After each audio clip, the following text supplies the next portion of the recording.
말씀을 새겨 주옵소서. 부족한 종을 붙들어 주실 줄 믿사옵고 예수 그리스도의 이름으로 간절히 기도하옵나이다.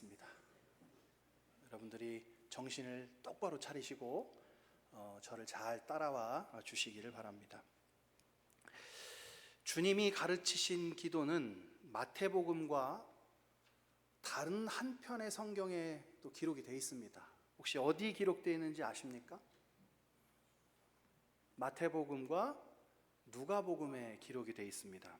이 두 군데에 기록이 되어 있는데 두 복음서가 조금 다른 관점에서 기록되어 있고 마태복음보다 누가복음이 아주 많이 쉽습니다.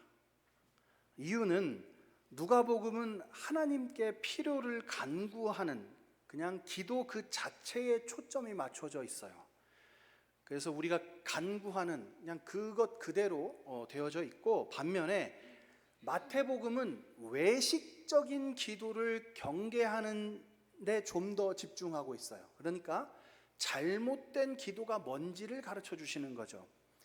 그래서 누가복음에서는 예수님께서 기도를 가르치신 다음에 이렇게 마무리하십니다. 구하는 이마다 받을 것이요 찾는 이가 찾아낼 것이요 두드리는 이에게 열릴 것이니라는 말씀으로 결론을 맺어요. 그런데 오늘 주님께서 주기도를 가르치시고 난 다음에 마태복음에서는 뭐라고 마무리를 합니까? 백날 읽어도 이해할 수 없는 말이 붙어 있어요. 갑자기 용서에 관한 이야기가 너무 뜬금없죠. 14절 15절 말씀을 보면 도대체 왜 주기도문에 이런 사족을 붙이셨을까? 죄송합니다만 왜 이 말씀이 여기 붙어 있는 걸까 싶어요. 사실 이 본문의 난제 중에 하나입니다. 14절 15절이 이 긍정적으로 기도 그 자체를 가리키는 누가복음에 비하면 마태복음은 조금 복잡하고 부정적인 가르침이에요. 기도를 하라는 것이지만 그 안에 하지 말아야 될 것을 가르치십니다. 5절 말씀을 보면 너희는 기도할 때에 외식하는 자와 같이 하지 말라는 가르침으로 기도를 가르치시기 시작해요. 그러니까 논리적으로 해야 할 것과 하지 말아야 될 것을 구분해야 되는 어려움이 있는 거죠. 특히 14절 15절의 말씀 때문에 이 본문이 매우 어렵게 느껴집니다. 14, 15절 말씀 같이 읽어볼까요? 너희가 사람의 잘못을 용서하면 너희 하늘 아버지께서도 너희 잘못을 용서하시려니와 너희가 사람의 잘못을 용서하지 아니하면 너희 아버지께서도 너희 잘못을 용서하지 아니하시리라. 여기 이 용서에 관한 짧은 이 격언이, 이 말씀이 주기도에 붙어 있다 보니까 도대체 이 용서에 관한 말씀이 왜 여기 붙어 있는가 하는 어떤 많은 사람들이 여러 해석을 가지고 있어요. 보통은 대부분은 12절에 주기도문 안에 우리가 우리에게 죄 지은 자를 사하여 준 것 같이 우리 죄를 사하여 주시옵고 라는 기도말이 있잖아요. 그 기도말을 부연하는, 설명하는 그런 말씀이다 라고 해설하고 있는 거다 이렇게 말했고요. 그리고 우리가 하나님께로부터 용서받기 위해서 누군가를 용서하는 일에 집중해야 된다고 가르친다. 즉 그냥 이거 있는 그대로 문자 그대로 용서에 관한 말씀이야 라고 말하는 분도 계시고요. 혹은 우리가 용서하는 일이 하나님께 기도하는 일에 영향을 미친다 라고 해석하기도 합니다. 이 세 가지 말이 다 맞습니다. 다 맞는데 제가 생각하기에는 그 세 가지 해석이 본문에 의도하는 가르침은 아니라고 생각해요. 만약 그렇게 용서하라는 가르침으로 이해한다면, 14, 15절을 용서하라는 말로 이해를 해버린다면 그것은 오늘 본문이 기도를 가르쳤다고 보기도 어려워요. 이 본문은 주님이 우리에게 기도를 가르치신 것이기 때문에 조금 억지스러울 수 있으나 주기도의 문맥 안에서 해석하는 것이 좋습니다. 그러면 어떻게 하면 본문을 잘 이해할 수 있을까요? 먼저 이 마태복음의 기도에 대한 가르침은 산상수훈의 일부라는 사실을 기억해야 됩니다. 산상수훈은 예수님께서 모세의 율법을 따라 신앙생활을 하는 유대인들에게 새로운 율법과 신앙생활이 무엇인지를 가르치신 내용이에요. 기존의 유대인들이 옳다고 여겼던 것들을 뒤집고 새로운 기준을 세우는 것이죠. 신앙생활의 새로운 기준을 예수님께서 이 산상수훈을 통해 제시하신 겁니다. 당신의 유대인들의 경건생활, 신앙생활은 크게 세 가지가 있었어요. 첫째 구제, 둘째 기도, 셋째 금식입니다. 여러분, 우리 눈여겨보신 분들은 아시겠지만 5장 말미에 뭐가 나와요? 5장 말미에 구제에 관한 가르침이 있고요, 6장에는 기도에 관한 가르침이 있고요, 이 6장 말미에 금식에 관한 가르침으로 이어집니다. 그러니까 당시 유대인들이 대표적으로 이 하나님을 믿는 믿음의 사람들, 하나님을 믿는 유대인들은 무릇 세 가지 경건한 활동을 해야 한다라고 믿었다는 거예요. 그 세 가지 경건한 활동이 뭐였다고요? 바로 구제와 기도와 금식이었어요. 그리고 이 사람들이 각자 유대인 방식의 구제 방식이 있고 기도 방식이 있고 금식 방식이 있었다는 거예요.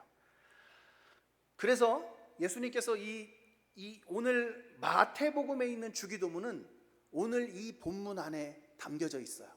예수님은 이 구제와 기도와 금식이 어때요? 잘못됐다.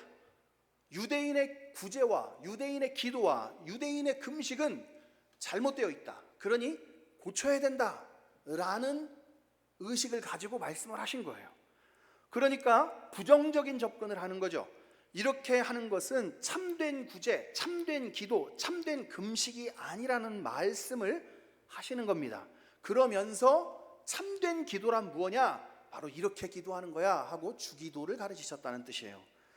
예수님께서 유대인들의 구제와 기도와 금식을 부정하고 새롭게 하시려는 이유는 첫 번째 무엇 때문이에요?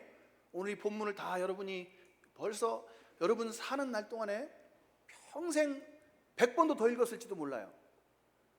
아시죠? 왜 예수님이 이것들을 부정하시려고 해요?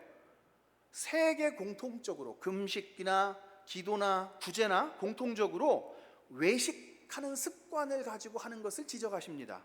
외식은 하나님께 보이려는 게 아니라 사람들에게 보이려고 하는 경건 행위를 이르는 말이에요. 그래서 예수님은 오른손이 하는 것을 왼손이 모르게 하라고 가르치죠. 금식할 때도 사람에게 보이려고 얼굴을 흉하게 하느니라 하시고, 금식할 때 머리에 기름 바르고 얼굴을 깨끗이 씻으라고 말씀하세요. 그러니까 누구든지 내가 금식하는 줄 모르게 하라고 가르치신 거예요. 마태복음 6장의 세 가지 경건, 즉 구제와 기도와 금식에 대한 가르침의 가장 핵심된 교훈은 뭐라고요? 외식하지 말라 하는 겁니다. 기도도 여기에 속해요. 그래서 5절의 말씀도 시작할 때 너희는 외식하는 자들처럼 기도하지 말라고, 외식하는 자와 같이 하지 말라고, 기도할 때 외식하지 말라고 말씀을 시작하는 겁니다. 외식이라는 게 뭐예요? 외식이라는 것이 이 헬란 말로 히포크리테스라는 말인데 위선자를 뜻해요. 위선자. 이 말이 본래는 자신의 감정이나 동기를 드러내지 않기 위해 평소와는 다른 의견이나 신념을 고백하는 사람을 뜻해요. 그러니까 본래 자기 모습이 아닌 어떤 목적을 가지고 다른 모습을 보여주거나 다른 말을 하고 있는 거예요. 보통 이런 사람들을 뭐라고 불러요? 거짓말쟁이 혹은 사기꾼이라고 하죠. 사랑하지는 않지만 무언가를 얻기 위해서 사랑하는 채 하고, 존경하지는 않는데 점수를 따기 위해 아부를 하는 행위, 그런 사람들을 우리가 외식하거나 위선한다고 말합니다. 예를 들어 나는 하나님을 경외하는 마음이 없는데 혹시라도 벌을 받거나 복을 받지 못할까 봐, 혹은 더 좋은 것을 얻기 위해 하나님을 경외하는 척 하는 거예요. 또는 사람들에게 칭찬을 받기 위해서 경건한 채 하는 겁니다. 예를 들어서 안수 집사가 되기 위해 혹은 권사나 장로가 되기 위해 경건한 채 하는 거예요. 마찬가지로 성경은 주의 종들에게 생계를 목적으로 하는 싹군이 되지 말라고 가르칩니다. 하나님을 기쁘시게 하기 위해서, 순종하기 위해서 하지 않고 다른 목적을 이루기 위한 수단으로 경건을 선택하는 것, 그게 위선적 신앙이고 외식하는 거예요. 그러니까 하나님께 기도하는 자가 외식한다는 것은 어떤 겁니까? 5절을 보면 그들은 사람들에게 보이려고 회당과 큰 거리 어귀에 서서 기도하기를 좋아하느니라 라고 했어요. 기도는 하나님께 하는 것인데 사람들에게 보이기 위해서 하고 있다는 거죠. 자신이 경건하지 않은데 경건한 체를 해서 사람들의 존경을 얻으려고 했고, 하나님 앞에 경건의 의무를 다하는 것처럼 행동해서 하나님의 인정을 받으려고 했어요. 사람도 속이고 하나님도 속이려고 했던 거죠. 유대인들은 기도할 때 보통 서서 기도해요. 예수님도 서서 기도하셨어요. 그러니 그런 행동 자체를 비난하는 것이 아니라 그 중심에 하나님을 속이려는 의도가 있다는 겁니다.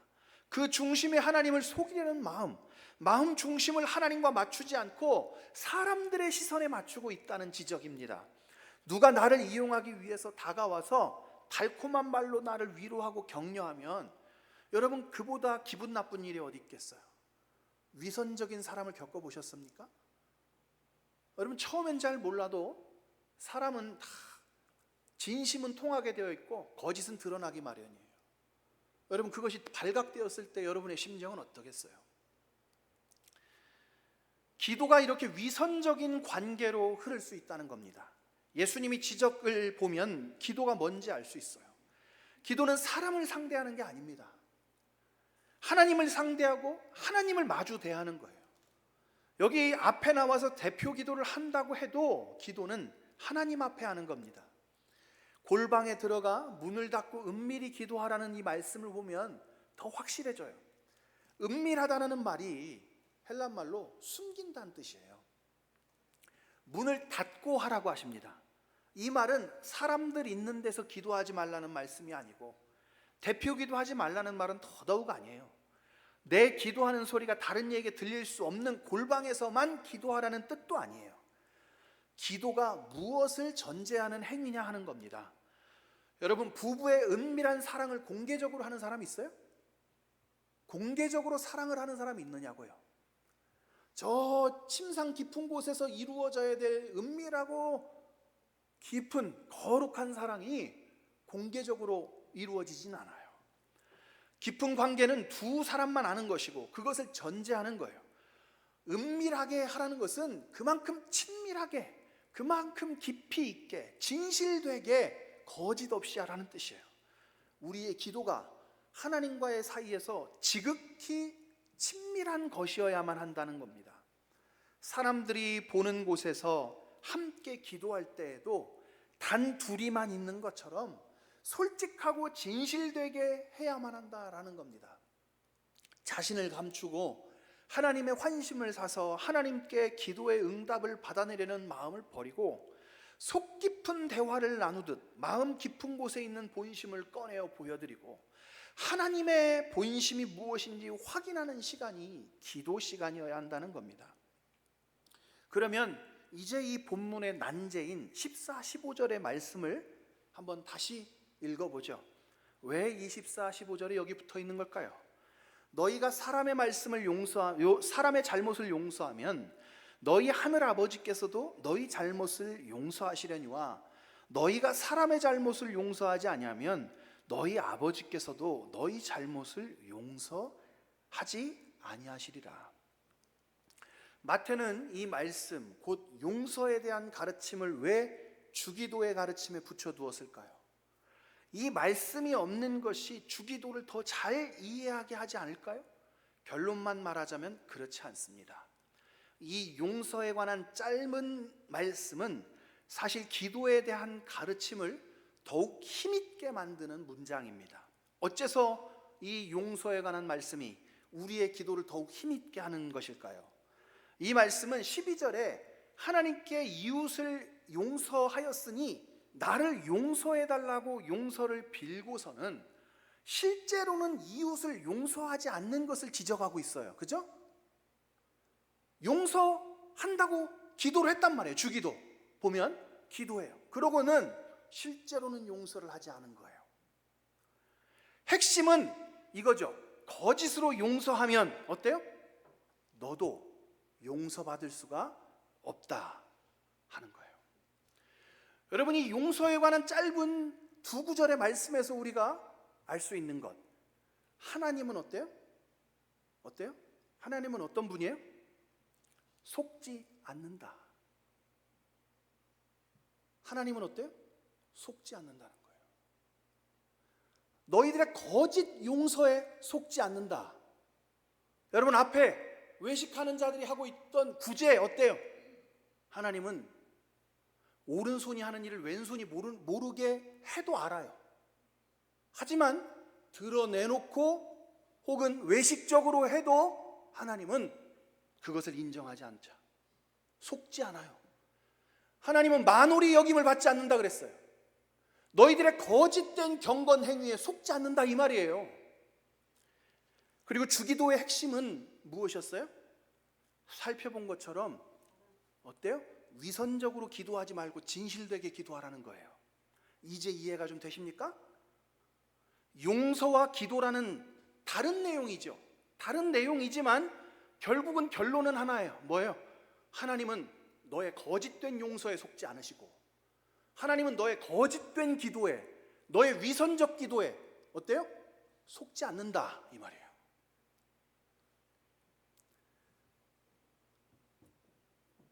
나의 위선적인 용서는 하나님의 용서를 얻을 수 없고, 나의 위선적 기도는 하나님의 응답을 받을 수 없다는 거예요. 위선적으로 하나님을 속이려 들어도 하나님은 속지 않으실 뿐만 아니라 나의 기도에 응답하지 않으시겠다 하는 거죠. 이해되시죠? 이제 기도의 결과를 강조하고 있는 거예요. 그러니까 예수님은 왜 위선적으로 기도하지 말라는 거예요? 그것은 위선적 용서가 하나님으로부터 용서받을 수 없는 것처럼 위선적 기도가 하나님으로부터 어떠한 응답도 받을 수 없기 때문이라는 거예요. 예수님이 이 문제를 5절과 6절에서도 가르치셨어요. 5절 6절을 한번 보겠습니다. 또 너희는 기도할 때 외식하는 자와 같이 하지 말라. 그들은 사람에게 보이려고 회당과 큰 거리 어귀에 서서 기도하기를 좋아하느니라. 내가 진실로 너희에게 이르노니 그들은 자기 상을 이미 받았느니라. 너는 기도할 때에 내 골방에 들어가 문을 닫고 은밀한 중에 계시는 내 아버지께 기도하라. 은밀한 중에 보시는 내 아버지께서 갚으시리라. 자, 여러분, 사람들에게 보이기 위해 기도하려는 자들은 어때요? 상을 누구에게 받았어요? 사람들에게 받아요. 사람들에게 받았어요. 이미 받았다 말했어요. 어떤 상이에요? 사람들이 너 참 기도 잘한다, 너 기도 열심히 하는구나, 너 경건한 사람이구나 하고 칭찬받는 것으로 이미 하나님과의 계산이 끝났어요. 그러니 하나님은 더 이상 그의 기도의 응답에 어떤 의무가 없는 거죠. 이유가 없는 거예요. 기도를 통해 우리가 얻는 게 무엇입니까? 기도를 통해 얻는 것은 우리가 하나님을 만나는 것인데, 하나님의 뜻을 알게 되는 것인데, 하나님께서 주시는 복을 받게 되는 것인데, 그러나 위선적으로 하나님을 기만하는 기도는 하나님을 만날 수도 없을 뿐더러 하나님께 우리가 무엇을 구하든 그것을 얻을 수 없다는 뜻입니다.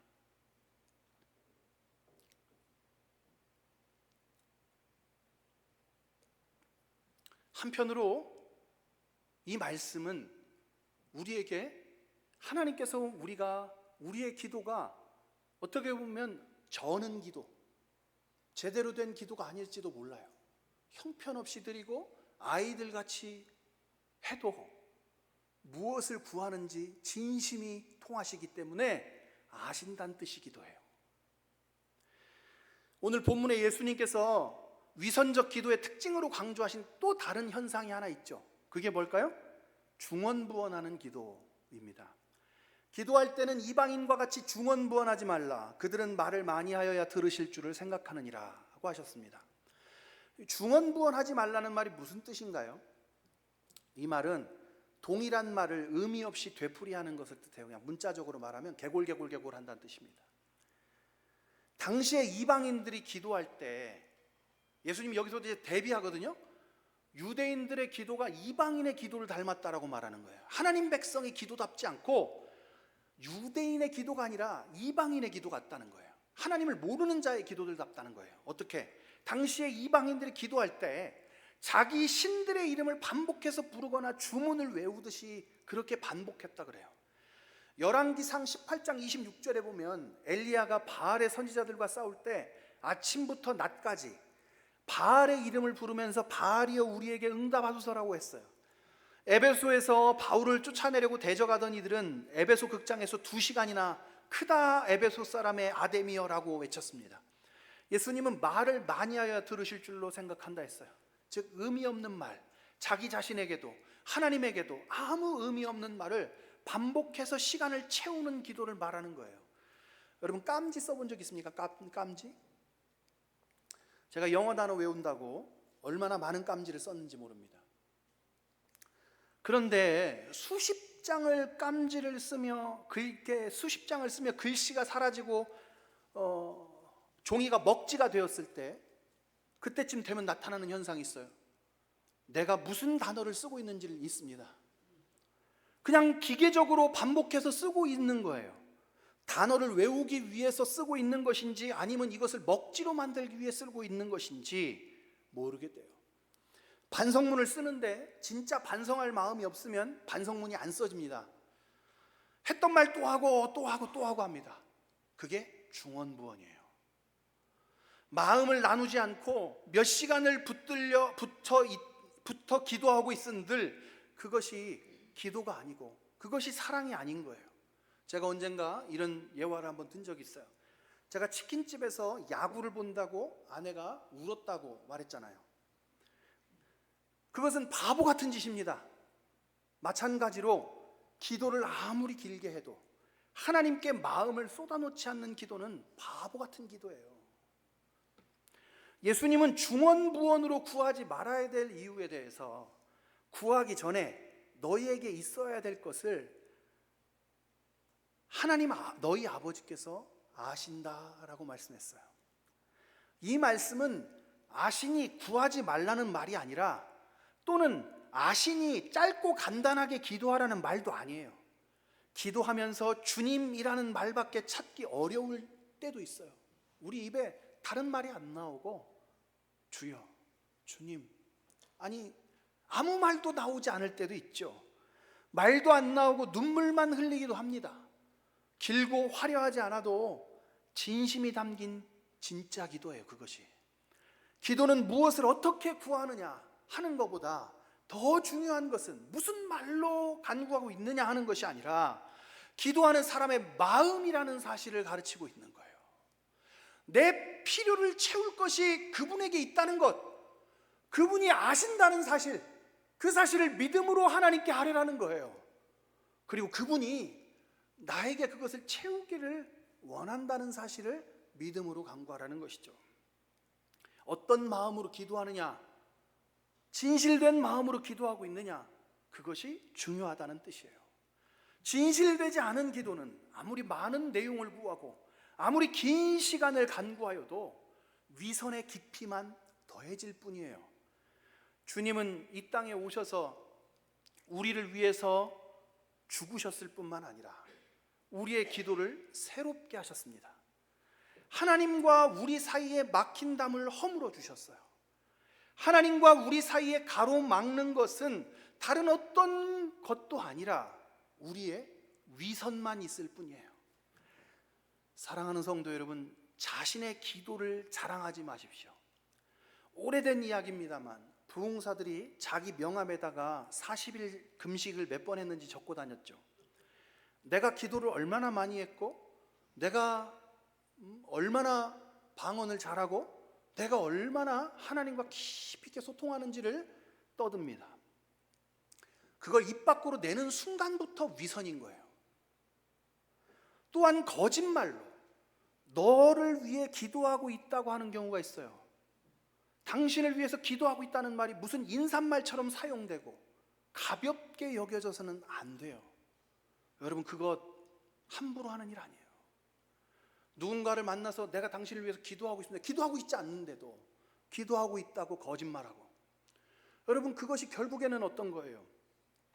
상대를 속이고 상대에게 마음을 얻으려고 하고, 상대의 마음을 얻으려고 하고, 상대가 내가 중보 기도를 많이 하는 사람이라고 알게 하려고 만드는 거 아니에요. 아까 말했듯이 하나님이 속지 않아요. 주님은 우리에게 하나님 아버지를 만나는 기쁨, 아버지께 상주하여 말씀드리는 기쁨, 아버지의 대답을 듣는 기쁨을 회복시키기를 바라셨어요. 그래서 유대인들의 기도를 고쳐주시는 거예요.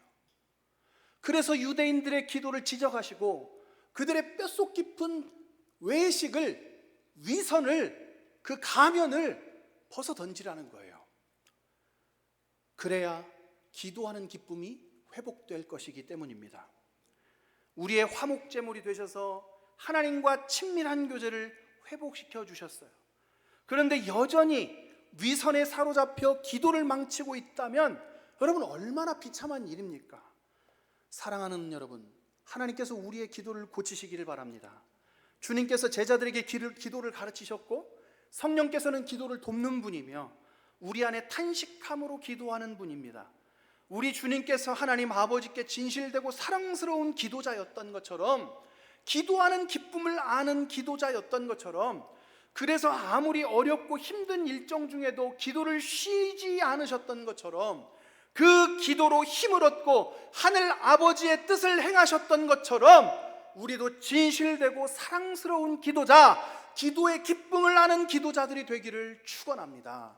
사랑하는 성도 여러분, 하나님 앞에 선 단독자로 자신의 내면의 깊은 곳까지 주님을 초청하여 자신의 마음 깊은 것까지라도 변화를 받은 진실된 기도자가 되는 일은 그 무엇과도 비교할 수 없는 성도의 영광입니다.